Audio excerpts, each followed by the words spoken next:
Ook in Zeeland moet de stikstofuitstoot van het kabinet fors omlaag. Niet zoveel als in andere provincies, maar Zeeuwse boeren zijn toch onaangenaam verrast. En verder in deze Zeeland nu. 3 aanhoudingen na steekpartij. En daar is hij weer, nu in de Westerschelde.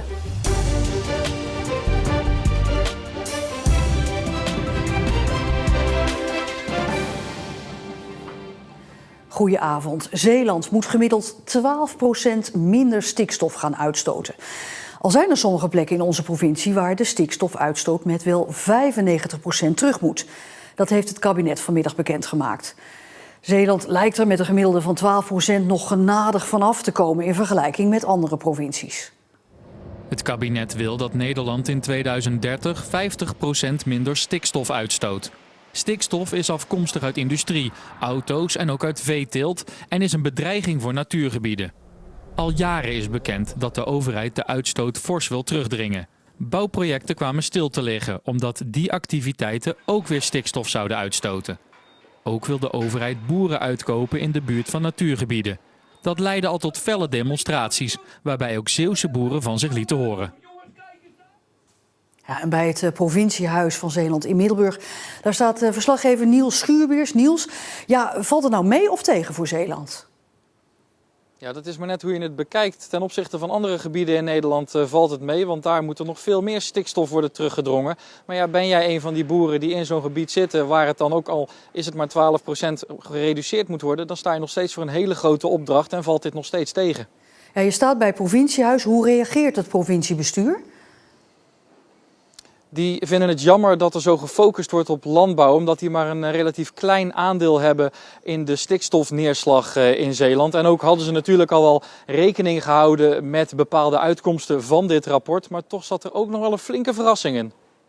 Nou ja, misschien die boer die rond die Natura 2000 zit, die heeft dit misschien wel zien aankomen. Ik moet zeggen, daar zijn we als provincie ook al mee in gesprek. Dus we hebben niet de afgelopen jaren tijdens die crisis stilgezeten. We hebben al met boeren gesproken. Maar wat voor veel boeren en eigenlijk ook voor ons als provincie wel een verrassing was, dat de minister ook heeft gezegd dat in de niet-Natura 2000 gebieden, dat noemen we het Natuurnetwerk Nederland, daar hebben we ook in Zeeland hectares van, dat ook daar de stikstof behoorlijk naar beneden moet. En ik moet zeggen, dat was een onaangename verrassing, ook voor ons als provincies. Ja, zeker onaangenaam inderdaad. Ja, de boeren, hè? Ja, hoe reageren zij? Joris Baken van land- en tuinbouworganisatie ZLTO, die laat weten dat het een heel onrealistisch plan is wat er hier is gepresenteerd. Natuurlijk hadden de boeren ook rekening gehouden met een paar stikstofgevoelige gebieden in Zeeland. Maar net als de provincie zijn ook zij verrast dat er zoveel gebieden bij zijn gekomen. De ZLTO vestigt daarom de hoop op wel realistische plannen waar de provincie mee moet gaan komen en de gesprekken die de komende tijd plaats moeten vinden.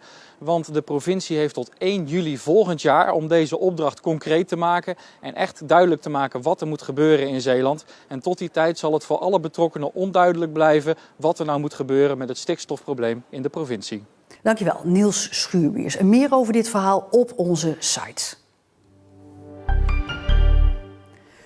De politie zoekt getuigen en camerabeelden van een steekpartij gisteravond in Vlissingen. Bij die steekpartij is een 23-jarige Middelburger gewond geraakt. Hij is naar het ziekenhuis gebracht. Het incident gebeurde rond 6:15 's avonds in de Beatrixlaan. Volgens getuigen was er sprake van een vechtpartij en de politie heeft daarna 3 verdachten aangehouden. 2 mannen uit Vlissingen en 1 uit Middelburg. En ook zijn er 2 auto's in beslag genomen. Voor de politie is nog niet duidelijk wat er zich precies heeft afgespeeld. En daarom is de politie dus op zoek naar camerabeelden van bijvoorbeeld gevels in de buurt en ook op zoek naar getuigen. Chemiebedrijf Sabic in Bergen op Zoom stort jaarlijks 50 kilo PFAS in de Westerschelde. Dat meldde gedeputeerde Dick van der Velde vanochtend aan Provinciale Staten. De cijfers heeft hij gekregen van de provincie Brabant. Sabic maakt grondstoffen voor de industrie, zoals plastic korrels, en heeft een vergunning voor die PFAS-lozingen.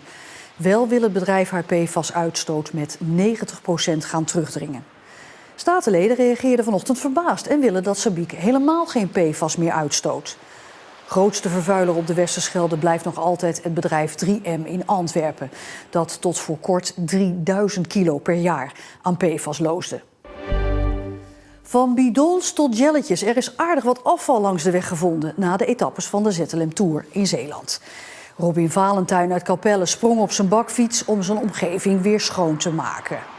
En wat je dan tegenkomt wel is dan dat je dan de medewerkers al die tie rips laten vallen.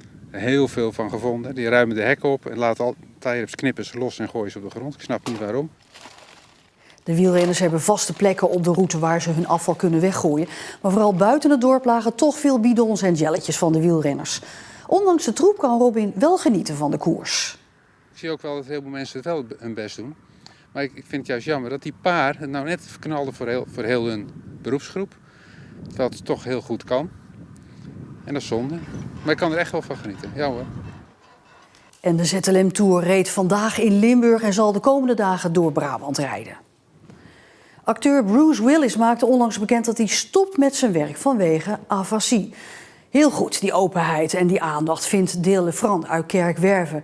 Want afasie is bij veel mensen nog onbekend. Zijn leven veranderde 5 jaar geleden compleet toen hij een herseninfarct kreeg. Hij raakte deels verlamd en hield er de taalstoornis afasie aan over.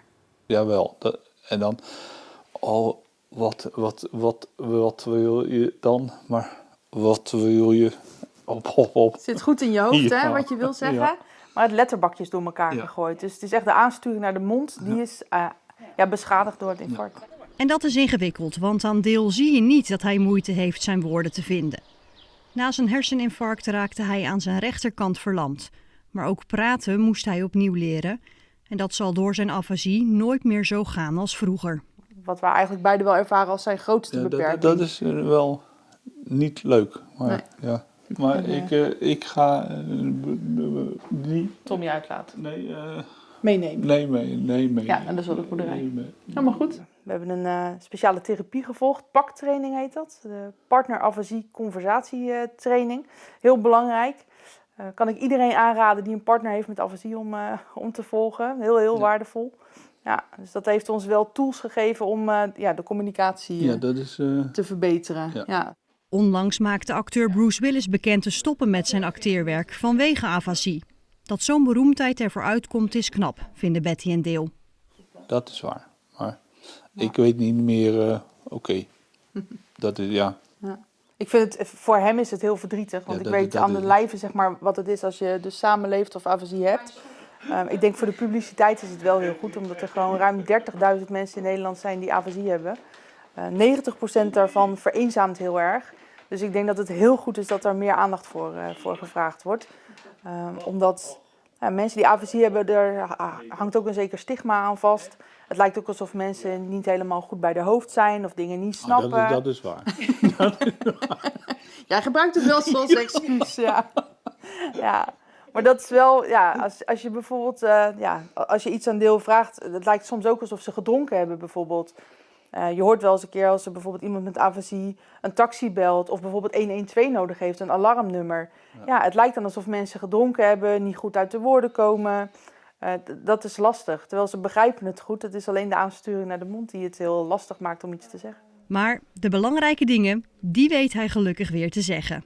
Kan je alweer ik hou van je zeggen? Ach man, lieve schat, ik hou van jou. Heel goed.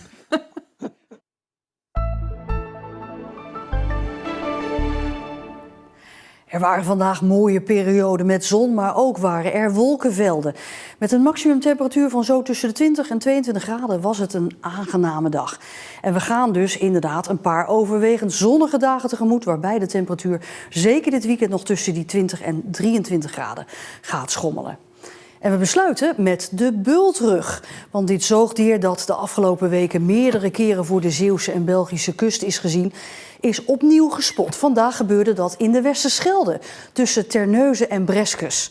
Volgens SOS Dolfijn zwemt hij nog wel actief rond, maar lijkt hij toch ook wel wat vermagerd.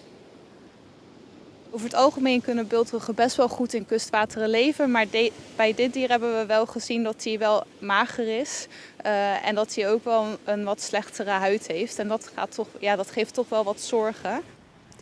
Volgens SOS Dolfijn gaat het om dezelfde bultrug die eerder werd gezien 1 juni voor de Belgische kust en een week later voor de kust van Nieuw-Vlietbad en van Cadzand. En tot zover deze Zeeland Nu. Alvast een heel fijn weekend en graag tot morgen dan weer een nieuwe Zeeland Nu. En dan ook het weekoverzicht op de zaterdagavond. Heel graag, tot dan.